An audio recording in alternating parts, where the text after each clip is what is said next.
अस्सलाम वालेकुम वरहमतुल्लाहि वबरकातुहू। 8th स्कॉलरशिप के पेपर सॉल्यूशन के वीडियो सीरीज़ में आपका खैर मकदम है। आज हम 2017 का उर्दू का पर्चा हल करेंगे। हमारा ये पर्चा सेट ए है। सेट बी, सी और डी, इन तमाम सेट में एक जैसे ही सवालात होते हैं, लेकिन सिर्फ उनकी सीक्वेंस चेंज हो जाती है। ये सेट ए है। देखते हैं हिस्सा एक, जो कि पेपर 1 का पार्ट 1 वाला हिस्सा है। पार्ट 2 में मैथ्स होता है। 1 से 25 तक उर्दू ज़बानदानी के सवालात होते हैं, जो कि 50 मार्क्स के होते हैं। देखते हैं पहला वाला। 1 ता 3 के लिए हिदायत दी गई है। जेल में दी गई इबारत का बगौर मुताला कीजिए और इसके नीचे दिए गए सवालात के सही जवाब मुतबादिल में से तलाश कीजिए। साइंस को इंसानी कदरों से कोई ख़ास सरोकार नहीं। उसकी ईजादों की मदद से इंसानियत तरक्की कर सकती है और इन्हीं से इंसानियत तबाह बर्बाद भी हो सकती है। आज के खूनी मनाजिर के तौर तसव्वुर से दिल बेइख्तियार होकर कह उठता है, काश साइंस ने ये तरक्कियां न की होती। ऐसा मालूम होता है कि इंसानियत खुदकुशी पर आमादा है और इस जुर्म में साइंस उनका मोइन मददगार है। ये भी सही है कि साइंस की किसी ईजाद से नाजायज़ मसरफ लेने का जिम्मेदार इंसान है, साइंस नहीं। कह सकते हैं कि साइंस तो हमें कत्ल गारतगिरी की तलकीन नहीं करता, इंसान को खुदकुशी पर नहीं उबारता, इसलिए साइंस मोर्द इल्ज़ाम नहीं। ये बात एक हद तक सही है, लेकिन हमें ये ना भूलना चाहिए कि साइंस पर समाजी जिम्मेदारियाँ आयद होती है। ये इंसानी बहबूदी के लिए आलम वजूद में आया। साइंस तबाही व बर्बादी के सामान मुहैया करके अलहदगी इख्तियार नहीं कर सकता और ये कहकर इल्ज़ाम से बरी नहीं हो सकता कि चीज़ें तो ईजाद हो गई, अब इनसे काम लेना मेरा काम नहीं। साइंस और साइंसदानों का ये फ़र्ज़ है कि वो अपनी ईजाद की हुई चीज़ों को इंसानियत की तबाही का ज़रिया न बनने दे। ये एक पैराग्राफ है, उस पर मुनस्सिर 3 सवालात है। पहला सवाल है, इंसानियत की तबाह व बर्बादी और तरक्की का ज़िम्मेदार कौन है? इंसानी कदरे, साइंसदां या खुद इंसान या फिर साइंसी ईजाद? यहाँ पर हमने पढ़े साइंसी ईजाद, जो कि इंसानियत की तबाह बर्बादी और तरक्की का जिम्मेदार है, दोनों भी है। तो ये हमारा 4 नंबर का ऑप्शन सही होगा। इसी पर मुनस्सिर अगला सवाल है कि साइंस का आलमे वजूद में आने का क्या मकसद है? इंसानी मसरफ़ के लिए, इंसानी बहबूदी के लिए, इंसानी कदरों के लिए या फिर नई नई ईजादों के लिए? यहाँ पर हमने पैराग्राफ में पढ़े हैं, देखिए ये इंसानी बहबूदी के लिए आलम वजूद में आया। तो यहाँ पे हमारा जो 2 नंबर का ऑप्शन है वो सही है। आखिरी सवाल है इसी मवाद पर मुनहसिर, साइंस और साइंसदानों का क्या फ़र्ज़ है? तो यहाँ पर हमने देखो साइंस और साइंसदानों का ये फ़र्ज़ है कि वो अपनी ईजाद की हुई चीज़ों को इंसानियत की तबाही के ज़रिया न बनने दे। तो यहाँ पर वो अपनी ईजाद की हुई चीज़ों को इंसानियत की तबाही का ज़रिया न बनने दे, यानी हमारा 1 नंबर का ऑप्शन सही है। अगला है सवाल नंबर 4 ता 6 के लिए। यहाँ पर भी नज़म पर मुनहसिर 3 सवालात है। मंदरज़ नज़म को पढ़कर उसके नीचे दिए हुए सवालों के जवाबात दीजिए। नज़र झुकाए उरूस फितरत, जबी से जुल्फ़े हटा रही है, सहर का तारा है, जलजले में उफ़क़ की लू थरथरा रही है। रविश रविश नगमय तरब है, चमन चमन जश्न रंग व बू है, तेवर शाखों पे है, गज़ल ख्वाह कली कली गुनगुना रही है। सितारे सुबह की रसीली झपकती आँखों में है फसाने, नगारे महताब की नशीली निगाह जादूगार ही है। तेवर बज़्म सहर के मतलब लचकती शाखों पर गा रहे हैं, नसीम फिरदौस की सहेली गुलों को झूला झूला रही है। कली पे बेले की किस अदा से पड़ा है शबनम का एक मोती, नहीं ये हीरे की कील पहने कोई परी मुस्कुरा रही है। तो ये एक नज़म दी गई है, उस पर मुनस्सिर आपको 3 सवालात हल करने हैं। पहला है, शायर इस नज़म में किस वक्त के मंज़र को बयान कर रहा है? यहाँ पे देखिए रात, सुबह, दोपहर, शाम।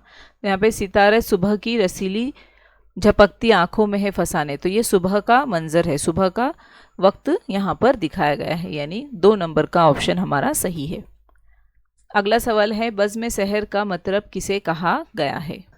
तो देखिए यहाँ पर तैवर बज़्म सहर के मतलब लचकती शाखों पर गा रहे हैं। तो यहाँ पर ये जो तैवर है, ये तैवर तो यहाँ पर नहीं दिया गया है, लेकिन उसका मतलब दिया गया है, उसका मतलब होता है परिंदे। तो इसका हम मानी अल्फाज भी हमें मालूम होना ज़रूरी। हमारे ज़ख़ीरा अल्फाज ज़्यादा से ज़्यादा जितना होगा उतना ही हमें ये सवालात हल करने में आसानी होगी। तो यहाँ पे तैवर का मतलब होता है परिंदा, इसके लिए हमारा ये 3 नंबर का ऑप्शन सही है। आगे है दी गई नज़म में से चांद का हम मानी लफ्ज़ तलाश कीजिए। महताब, तैवर, सहर और उफ़क़। तो देखिए ये जो चांद है उसके हम मानी महताब है। जब हम मानी अल्फाज याद करते हैं तो उस वक्त हमने ये भी याद किए हैं कि चांद का हम मानी महताब होता है, लेकिन वो महताब यहाँ पर है या नहीं वो भी हमें कंफर्म करना ज़रूरी है। तो देखिए यहाँ पर इस मिसरे में है नगारे महताब की नशीली निगाह जादू जगा रही है। तो ये जो है महताब, ये उसका सही जवाब है, 1 नंबर का ऑप्शन हमारा सही होगा। आगे 7वां सवाल है शकीब इस लफ्ज़ के मानी बताइए। ऑप्शन है आंधी, हीरा, हयात या फिर बर्दाश्त। तो देखिए शकीब जो है ये असल में फ़ारसी लफ्ज़ है और उसके मानी होते हैं बर्दाश्त, तहम्मुल या फिर सब्र। तो यहाँ पे हमारे लिए जो 4 नंबर का ऑप्शन है बर्दाश्त वो सही है, जो कि शकीब इस लफ्ज़ के हम मानी में इस्तेमाल होगा।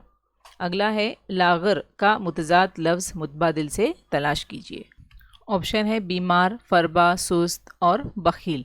तो देखिए लागर यानी जो कमज़ोर होता है वो लागर कहेंगे हम, लागर यानी कमज़ोर में आएगा। और यहाँ पर उसका मुतज़ाद अपोजिट बोला गया है, यानी ये जो फरबा है, फरबा उसका सही जवाब होगा, क्योंकि फरबा का मतलब होता है मोटा या फिर पुरगोश इसे कहेंगे, यानी हमारा 2 नंबर का ऑप्शन सही है।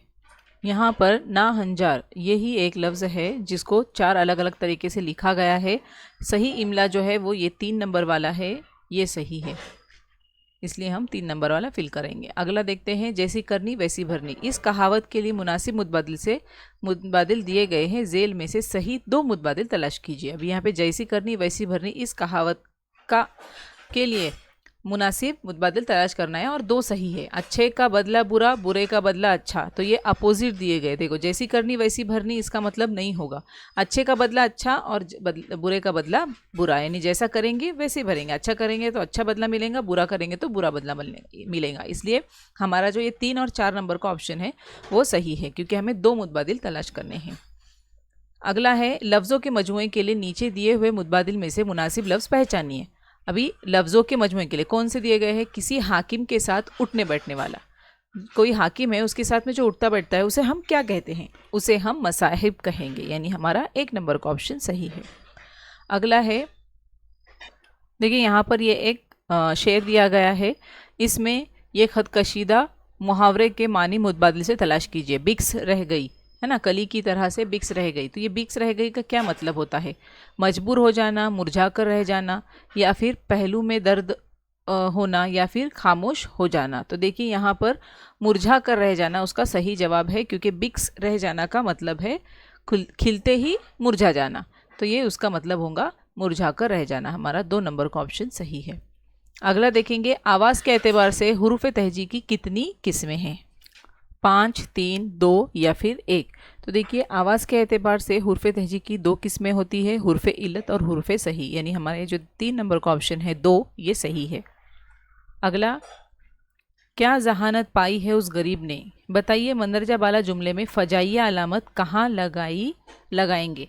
इस जुमले में आखिरी में ही फ़जाइया अलामत लगेंगी, एक्सक्लेमेशन मार्क, यानी गरीब ने के बाद में, यानी हमारा जो 1 नंबर का ऑप्शन है वो सही होगा। अगला है बड़े मियाँ ने कोशिश की कि किसी तरह तोहम परस्ती ख़त्म हो जाए, तोहम परस्ती ख़त्म हो जाए। मंदरजा बाला जुमले में हुर्फ़े अतफ़ पहचानिए। हुर्फ़े अतफ़ जो है हम जब सिलेबस पढ़ रहे थे उस वक्त पढ़े हैं कि हुर्फ़े अतफ़ जो है वो 2 अल्फाज को जोड़ता है, या फिर मुरक्कब या पेचीदा जुमलों को जोड़ने वाले जो लफ्ज़ होता है उसे हुर्फ़े अतफ़ कहेंगे। तो यहाँ पर बड़े मियाँ ने कोशिश की कि किसी तरह तोहम परस्ती ख़त्म हो जाए, तो ये जो 2 फ़िक्रे हैं उनको जोड़ने वाला के जो है वो 2 नंबर का ऑप्शन हमारा सही होगा, क्योंकि वो हुर्फ़े अतफ़ है। अगला, दिए गए मुतबादिलात में सिर्फ मुज़क्कर जिन्स का ग्रोह पहचानिए, 2 मुतबादिलात का इंतखाब कीजिए। सिर्फ मुज़क्कर ग्रोह जिसमें सिर्फ मुज़क्कर जिन्स हो, ये हमें 2 मुतबादिलात तलाश करने हैं। बकरा, मुलाजिमा, सैयदानी। तो यहाँ पे मुलाजिमा और सैयदानी आया है, तो ये सिर्फ मुज़क्कर नहीं हुआ। शोहर, कुतिया, औरत, यहाँ भी नहीं है। हाजी, जाकिर, हाथी, बादशाह, नवाब, जोगी। तो ये जो तीसरा और चौथा ये ऑप्शन हमारा सही होगा, जिसमें सिर्फ मुज़क्कर जिन्स मौजूद है। आगे है, मुतबादिल में वाहिद जमा की जोड़ियां दी गई है जिनमें एक जोड़ी गलत है, इसका मुतबादिल पहचानिए। तो देखिए, सवाल पढ़ते वक्त हमें गौर से सवाल पढ़ना है कि हमें वाहिद जमा की गलत जोड़ी को तलाश करना है। तो यहाँ पे काई, काइयाँ, सैयारा, सैयारगा, हुक्म, हुक्मा और यौम, अयाम। यहाँ पर देखिए, काई, काइयाँ, सैयारा, सैयारगा और यौम, अयाम, ये सही वाहिद जमा की जोड़ियाँ हैं, लेकिन हुक्म का हुक्मा ये गलत होगा, क्योंकि हुक्म का जो जमा है वो अहकाम होगा। इसलिए ये 3 नंबर का ऑप्शन हमारा सही है, जो कि वाहिद जमा की गलत जोड़ी है। अगला, मुतबादिल में चंद जुमले दिए गए हैं, इसमें जो इस्तफहामिया इकरारी जुमला है उसे पहचानिए। इस्तफहामिया इकरारी जुमला, ये काफिला कहाँ से चला है? क्या तुम नहीं जानते झूठ बोलना गुनाह है? मैं इसे कैसे बुलाता? फिर क्या तुम खाक जानते हो? तो देखिए, यहाँ पर ये जो 2 नंबर वाला ऑप्शन है वो हमारा सही होगा, क्योंकि इसमें इकरार है कि झूठ बोलना गुनाह है, और ये इस्तफहामिया जुमला भी है, इस्तफहामिया इकरारी जुमला। क्या तुम नहीं जानते झूठ बोलना गुनाह है, 2 नंबर का ऑप्शन हमारा सही है। अगला, नासे मुशफ़िक तेरी सिफत है और मुर्शिदे बरहक तेरा नाम है। मंदरजा वाला जुमले की किस्म पहचानिए। तो देखिए, यहाँ पर ऑप्शन 1 है सवालिया जुमला। तो ये सवालिया जुमला तो नहीं है, क्योंकि इसमें सवाल पूछा नहीं गया है और सवालिया अलामत भी नहीं है। आगे है मखलूत जुमला। तो मखलूत जुमला जो है उसमें एक से ज़ायद फ़ेल होते हैं, और लेकिन एक फ़ेल का फ़िक्रा जो है वो मानी मुकम्मिल करने के लिए दूसरे फ़ेल के फ़िक्रे का मोहताज होता है। तो यहाँ पर ऐसा नहीं है, हर कोई जो है वो हर फ़िक्रा अपने अंदर मानी लिए हुए है, पूरा पूरा मानी रखता है। तो ये मखलूत जुमला भी नहीं है। मुफर्रद जुमला, इसमें तो एक ही फ़ेल होता है, लेकिन इसमें एक से ज़ायद फ़ेल है और वो पूरा मानी करता है, लेकिन ये एक फ़ेल वाला होता है, तो मुफर्रद जुमला भी नहीं है। मुरक्कब जुमला बच गया है, और ये मुरक्कब जुमला ही है, क्योंकि नासे मुशफ़िक तेरी सिफत है और मुर्शद बरहक तेरा नाम है। ये इस तरह से कहा गया है, ये ऐसा जुमला है जिसमें एक से ज़्यादा फ़ेल है और हर फ़ेल का फ़िक्रा जो है वो अपनी जगह मानी पूरा पूरा अदा करता है, इसलिए ये मुरक्कब जुमला है। हमारा 4 नंबर का ऑप्शन सही है। दर्ज झेल जुमले में ख़त कशीदा अलामत का नाम बताइए। कहा तो भाई इस वक्त नहीं देख सकती, फिर किसी वक्त आना। तो ये जो है, ये जो निशान है उसके नीचे अंडरलाइन की हुई है, तो इस रमूज़ औकाफ में से है ये। तो कौन सी निशानी है? इसे क्या कहते हैं? सक्ता कहते हैं, तफसीला कहते हैं, राब्ता, या फिर खमता? खमता नहीं हो, ख़त्मा है। हमने जब रमूज़ औकाफ का टॉपिक पढ़े हैं उसमें देखे थे कि इस तरह की जो निशान होती है जिसे हम कॉमा कहते हैं उसे उर्दू में सक्ता कहते हैं, यानी फर्स्ट नंबर का ऑप्शन हमारा सही है।